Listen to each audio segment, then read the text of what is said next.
Hey, good morning, world. This is I Want More Money video 2 out of the 3 videos I've made so far. Sorry, it's been a couple weeks since my last one, but trying to get things figured out. A merry belated Christmas and happy belated New Year 2019. Woo! So I'm back to driving again for the same guy that I was driving for. He's a good guy,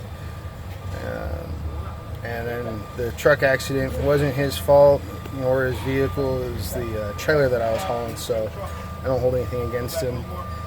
Unfortunately, it's probably the best way that I can make money, at least decent money.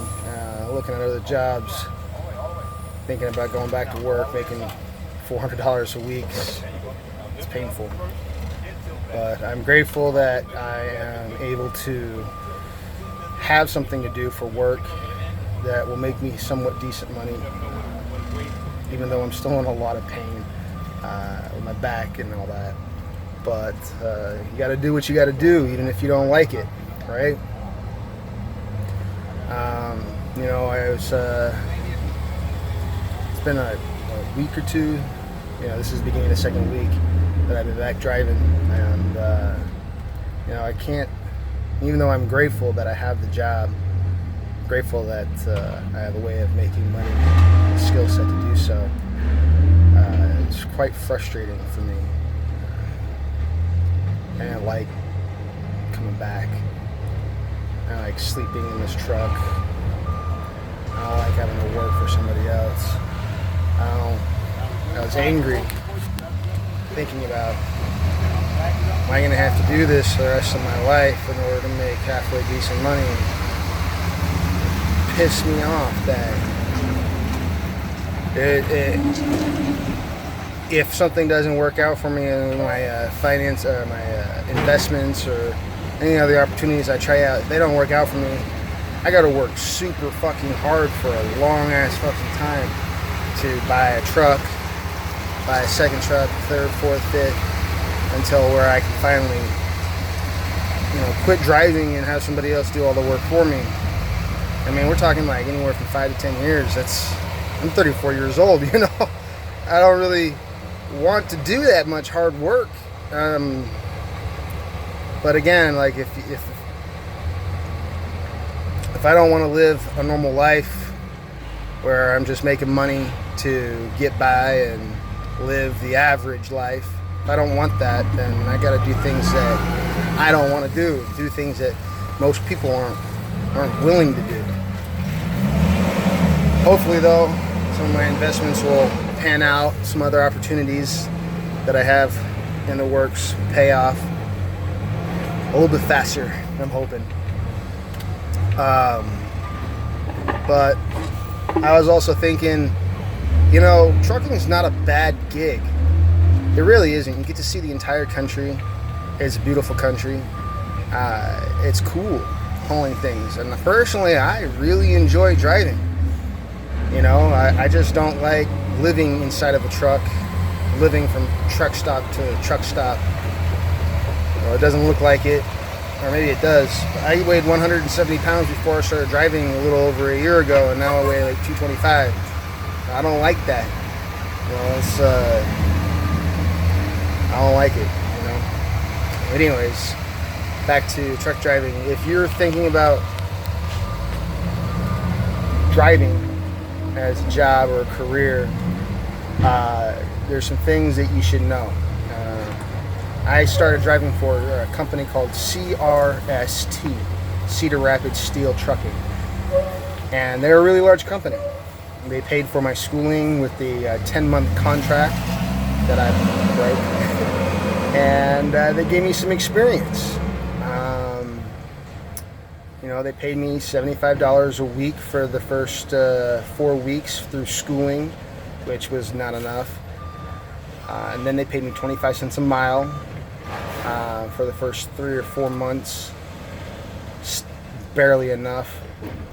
And then they gave like their biggest pay raise in the history of CRST, which is a whole whopping 5 cents pay raise for everybody, which with how many people they got driving for them. Makes sense. It's a lot of money for them, but still didn't make a big difference. And you have to drive teams, which means you're not going to get a whole lot of sleep, and you're not going to get along with a lot of the drivers. In 6 months, I went through 5 co-drivers. And the last co-driver I got along with, but I also almost got into a couple fights with, and I'm not saying that I was going to kick his ass or anything, but we both thought we were going to fight. And it's a good thing that we both kept our cool, because both after the incident, we didn't want to fight each other. All I'm saying is driving in a team is really difficult, because inside of a semi-truck, it's not a lot of space. You're 2 grown men or a woman, whatever. It's really difficult, and you don't get a lot of sleep. You're cranky. You're driving for 11 hours a day, working 14 hours a day. It's really difficult, but it gets you the experience that you're looking for. So where am I going with this? I wouldn't recommend driving for CRST. Yes, they're a safe company. They want to make sure that you're safe, but they don't pay you hardly anything, and you'll get ran ragged. I had a buddy that drove for Swift. He says, don't drive for Swift. CR England is a reefer company. They haul refrigerated trailers, and they are actually merging with CRST, so don't drive with CR England. I also have a cousin that used to drive for Knight. Apparently they didn't treat him very well. He wound up quitting them. The one company that I did want to go for was Prime. Prime offered $500 a week for schooling, and I think a little bit more after schooling. So that's pretty good money when you're just learning. I didn't go with them just because I said the wrong things during the phone interview, which disqualified me.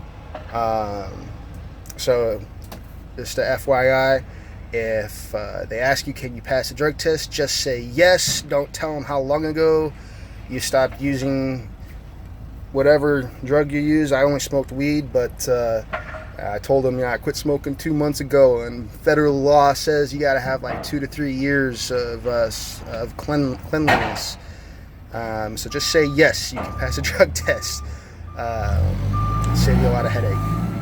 But yeah, that's my advice. If you're looking to get into the trucking business, do your research about what company you're going to work for.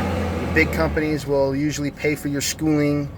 It'll give you a chance to make that experience. Prime is probably the best one that I can think of out of all the companies I've seen. And I haven't been driving very long, a little over a year, but it's still a long time on the road, over 100,000 miles. So yeah, I would stick with Prime as my beginner. And then once you got a year of experience, doors are going to start opening up for you, especially if you got a clean record, no tickets, no violations, with the scales or anything like that. You'll be able to find other companies that will pay more. The trucks may not be as nice, but you'll make more money. Like the guy I'm working for, I don't have a co-driver. I'm flatbedding, which I like a lot more than drive-in. And when I was driving for CRST 6 months into it, I was making around $400 or $500 a week. And now I'm making roughly around $1,200 a week, driving by myself, getting more sleep, less time on the road, and making more money. It's really hard to, to knock on it. Frustrating as it is to do, it's still hard to complain. The most important thing I would say to anybody that is going to be a truck driver, the most important thing is to be safe. To be safe, take your time. If somebody is honking at you because you're going slow on a turn, fuck them. You are responsible for not only your life, but your co-driver's life, and then the load, and then anybody else's lives or property that is on the road. So you take your time and do what you got to do. If it's snowing outside, even if it's an inch, and you're just not used to being on the snow, or whatever the case, you don't feel safe, and you tell your boss you're pulling over and they're like, no, keep going, fuck them. You know, I'm sorry for using harsh language, but it is all the responsibility is going to fall on you if something happens. If you don't feel safe doing something, do not do it. And make a record for yourself if you're worried about your job. Do text messages, emails, record your conversations on your phone. If you don't feel safe and they're pressuring you to do something that you don't feel safe doing, record that proof that you said that you do not feel safe. Use that word, you don't feel safe, and that way you can protect yourself. But biggest and most important thing for any new driver is to be safe. Your life is not worth whatever it is you're hauling. And one mistake, even if it's just an accident, somebody else dies and you're driving, you can go to prison for a long time. So just be safe. Did a lot of thinking about what I'm going to do in order to get out of this. While I do enjoy driving, again, I don't like living in the truck.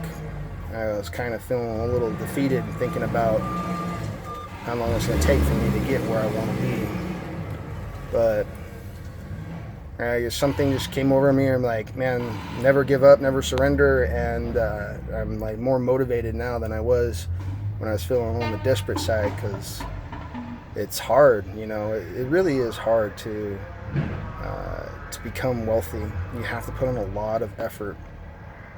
And I was feeling really discouraged last night. And I was just thinking to myself, like, am I going to do this? And I'm like, fuck yeah, I'm going to do this. You know, I've made the commitment that I want to be wealthy, and I got to do whatever it takes to become wealthy. And why is that important? It's because, you know, my health is a big thing for me. Like, I weigh a lot, so obviously my heart's probably not in the best shape. My body's not in great shape. And then I've got my family that I don't get to see as often as I'd like, and they are struggling. You know, my pops is going through a lot of really hard times, and I wish I could help him out, you know. Unfortunately, I don't have that means to help him the way that he needs to be helped. And when I was helping him with the minimal amount that I could help him, it wasn't the kind of help that he needed. So myself and my family, they're my reasons, my big reasons at least, for wanting to become greater than I am. And I think that's important. If you ever find yourself being discouraged that it's not going to work out, it's just too hard, you don't know why you're striving for greatness or great wealth to improve yourself, you're struggling to figure out why you're doing it, and then you got to think about what is your why? What is driving you? And then use that as your anchor. So anytime you are discouraged, you can always fall back on it. Like, this is the reason. I'm not doing it for selfish reasons. Maybe you are, I don't know. But if you want more money, there's got to be a reason for it. And if the reason's not strong enough to motivate you when you're feeling discouraged, and it's not good enough reason, you got to find something else, something more meaningful. So that's what I did, and that helped me get through my moment of despair last night. I'm really grateful for that. Well, this has been a little longer video than the last few, so I'm going to wish you all the best. I love you. If you have any questions, please ask. If you have any tips or advice, any wisdom that you'd like to offer, I'm willing to accept it. Until next time, you guys take care. Please don't forget to like and subscribe. Thanks.